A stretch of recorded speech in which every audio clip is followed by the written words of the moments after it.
Hello दोस्तों, तो आज के इस वीडियो में हम कुछ खास तरह के प्रश्नवाचक हिंदी वाक्यों को अंग्रेजी में अनुवाद करना सीखने वाले हैं। जैसे कि सबसे पहला वाक्य है, क्या तुम स्कूल जाते हो। इसी प्रकार का दूसरा वाक्य है, क्या वह आम खाता है। इसी प्रकार का तीसरा भी वाक्य दिया गया है, क्या मैं किताब पढ़ता हूँ।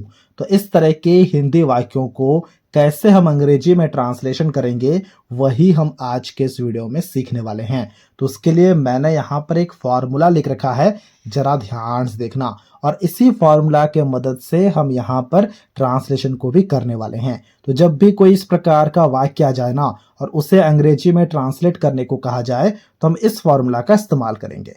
फॉर्मूला है डू या फिर डज, फिर हमें सब्जेक्ट को लिखना है, फिर हमें वर्ब को लिखना है, फिर अगर कोई ऑब्जेक्ट हो तो हमें ऑब्जेक्ट को लिखना है। जरा ध्यान से देखो सबसे पहले वाक्य को। पहले वाक्य में है, क्या तुम स्कूल जाते हो। तो सबसे पहले हमें डू डज लिखना होगा, डू या फिर डज। फिर हमें सब्जेक्ट को लिखना होगा। सब्जेक्ट क्या होगा, यहां पर देखो सब्जेक्ट तुम है, यानी कि जिसके बारे में बात किया जाता है उसे हम सब्जेक्ट बोलते हैं। फिर हम वर्ब को लिखेंगे, फिर हम ऑब्जेक्ट को लिखेंगे। अब आपके मन में एक सवाल आएगा कि हमने यहां पर डू या फिर डज लिखा है, तो डू का प्रयोग कब होगा और डज का प्रयोग कब होगा। उसके लिए मैंने यहां पर कुछ लिख रखा है, जरा ध्यान से देखना। देखो, अगर सब्जेक्ट आई, यू, वी या फिर दे होना तो हम हमेशा डू का प्रयोग करेंगे सबसे पहले। और अगर सब्जेक्ट में ही, सी या फिर किसी व्यक्ति विशेष का नाम आ जाए तो हम हमेशा डज शब्द का प्रयोग करेंगे। ठीक है, तो चलो अब हम ट्रांसलेशन को करते हैं। तो ट्रांसलेशन करने के लिए सबसे पहला वाक्य है, क्या तुम स्कूल जाते हो। तो सबसे पहले हम क्या करेंगे ना, सबसे पहले हमें सब्जेक्ट को खोजना है। सब्जेक्ट है तुम का अंग्रेजी मतलब होता है यू। तो यू के साथ में क्या लगता है, अभी अभी हमने देखा कि यू, आई, वी, दे के साथ में डू लगता है। तो यहां पर सबसे पहले हम डू लिखेंगे। तो हमने यहां पर लिखा सबसे पहले डू। ठीक है, फिर हमें सब्जेक्ट को लिखना होता है। सब्जेक्ट है यहां पर तुम, यानी कि यू है सब्जेक्ट, तो हमने यहां पर यू लिखा। फिर हमें वर्ब को लिखना होता है। वर्ब क्या है, देखो वर्ब है जाते हो, यानी कि जाना वर्ब है, और जाना का अंग्रेजी में मतलब होता है गो, तो हमने यहां पर गो लिखा। डू यू गो मतलब क्या तुम जाते हो, कहां जाते हो, स्कूल जाते हो के बारे में बात कर रहा है, तो हम यहां पर लिखेंगे टू स्कूल। ये हो गया हमारा ऑब्जेक्ट। ठीक है, स्कूल हो चुका है ऑब्जेक्ट, तो हमने यहां पर स्कूल लिखा और यहां पर एक क्वेश्चन मार्क लगा दिया। Do you go to school हो गया, क्या तुम स्कूल जाते हो का अंग्रेजी में ट्रांसलेशन। इसी प्रकार से दूसरे वाक्य को जरा ध्यान से देखना। दूसरे वाक्य में यहां पर लिखा गया है, क्या वह आम खाता है। देखो यहां पर खाता है लिखा गया है ना, यानी कि यहां पर जो वह लिखा गया है यह किसी एक पुरुष के लिए लिखा गया है। ठीक है, अब देखो वह का अंग्रेजी में मतलब हो गया यहां पर ही, और ही के साथ में क्या लगता है बताओ, डू या फिर डज। ही के साथ में, सी के साथ में या फिर किसी एक व्यक्ति के नाम के साथ में हमेशा डज शब्द का प्रयोग होता है। तो हम यहां पर सबसे पहले लिखेंगे डज। जैसे कि सबसे पहले वाक्य में डू लिखा था हमने, तो यहां पर हमने सबसे पहले लिखा डज। ठीक है, अब देखो वह लिखा गया सब्जेक्ट, वह का अंग्रेजी मतलब हो जाएगा ही, तो हमने यहां पर ही लिखा, डज ही। फिर वर्ब क्या है, खाता है, खाना का अंग्रेजी में मतलब होता है ईट, तो हमने यहां पर ईट लिखा। और ऑब्जेक्ट क्या है, ऑब्जेक्ट है आम, यानी कि मैंगो, तो हमने उसका अंग्रेजी में मतलब होता है मैंगो, वो हमने लिखा और यहाँ पर क्वेश्चन मार्क लगा दिया। डज ही ईट मैंगो हो गया, क्या वह आम खाता है का अंग्रेजी में अनुवाद।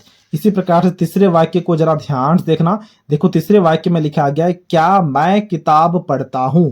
और मैं का अंग्रेजी में मतलब होता है आई, यानी कि आई सब्जेक्ट हो गया, और आई के साथ में हमेशा डू लगता है। ये हमने अभी अभी देखा है, तो हमने डू लगाया, और मैं यानी कि अंग्रेजी मतलब हो गया आई, तो इसे हम यहां पर हमने आई लिखा। वर्ब है पढ़ता हूं, यानी कि पढ़ना वर्ब है, और पढ़ना का अंग्रेजी मतलब होता है रीड, तो हमने यहां पर रीड लिखा। डू आई रीड मतलब क्या मैं पढ़ता हूं, क्या पढ़ने की बात हो रही है ना, किताब पढ़ने की बात हो रही है, तो यहां पर हमने यहां पर बुक लिख दिया। डू आई रीड बुक हो गया, क्या मैं किताब पढ़ता हूं का अंग्रेजी में अनुवाद। इसी प्रकार से चौथे वाक्य को जरा ध्यान से देखना। चौथे वाक्य में लिखा गया है, क्या मोहन यहां आता है। तो सबसे पहले देखो किसी एक व्यक्ति विशेष का नाम है ना मोहन, तो यहां पर सबसे पहले डज लगा देंगे। ही, सी या फिर किसी व्यक्ति विशेष का नाम आ जाने से फटाफट से डज लगाना है। फिर हमें सब्जेक्ट को लिखना है, सब्जेक्ट है मोहन, तो हमने यहां पर मोहन लिखा। ठीक है, तो हमने लिखा मोहन, डज मोहन। फिर वर्ब क्या है, वर्ब आता है, यानी कि आना वर्ब है, और आना का अंग्रेजी में मतलब होता है कम, तो हमने यहाँ पर कम लिखा। डज मोहन कम, मतलब क्या मोहन आता है, कहाँ आता है, नहीं यहाँ आने की बात हो रही है, और यहाँ का अंग्रेजी में मतलब होता है हेयर, तो हमने यहाँ पर हेयर लिखा है और क्वेश्चन मार्क लगा दिया। डज मोहन कम हेयर हो गया क्या मोहन यहाँ आता है का अंग्रेजी में अनुवाद। इसी प्रकार से देखना यहाँ पर पांचवें वाक्य को जरा ध्यान से। पांचवा वाक्य में लिखा गया क्या आप गाना गाते हैं। देखो सब्जेक्ट है आप का अंग्रेजी मतलब होता है यू, और यू के साथ में हमेशा डू लगता है, तो हमने यहाँ पर डू लिखा, ठीक है। और आपका अंग्रेजी मतलब होता है यू, तो हमने यू लिखा। देखो आप हो, आप लोग हो, तुम हो या फिर तुम लोग हो, हमेशा यू शब्द का ही प्रयोग होता है, तो इसीलिए यहाँ पर हमने यू लिखा। फिर देखो वर्ब क्या है, गाते हैं, यानी कि गाना हमारा वर्ब है, और गाना का अंग्रेजी में मतलब होता है सिंग, जो कि क्रिया है उसका मतलब होता है सिंग। डू यू सिंग, मतलब क्या आप गाते हैं, क्या गाते हैं, गाना गाते हैं के बारे में बात कर रहा है, तो इसीलिए गाना के लिए लिखेंगे a song. Do you sing a song, ये हो गया क्या आप गाना गाते हैं का अंग्रेजी में अनुवाद।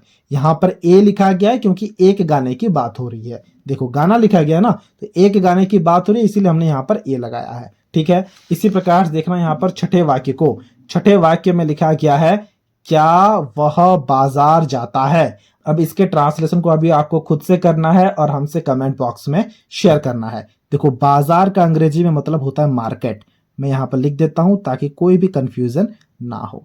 अब आप इसके ट्रांसलेशन को काफी अच्छे से कर पाओ। तो ये था आज का वीडियो जहां हमने कुछ प्रश्नवाचक हिंदी वाक्यों को काफी अच्छे से अंग्रेजी में ट्रांसलेट करना सीख लिया है। तो अगर आपको ये वीडियो अच्छा लगा है तो इस वीडियो को एक लाइक जरूर कर देना, और कुछ इसी प्रकार के वीडियोस को देखने के लिए आप हमारे चैनल को भी सब्सक्राइब कर सकते हो।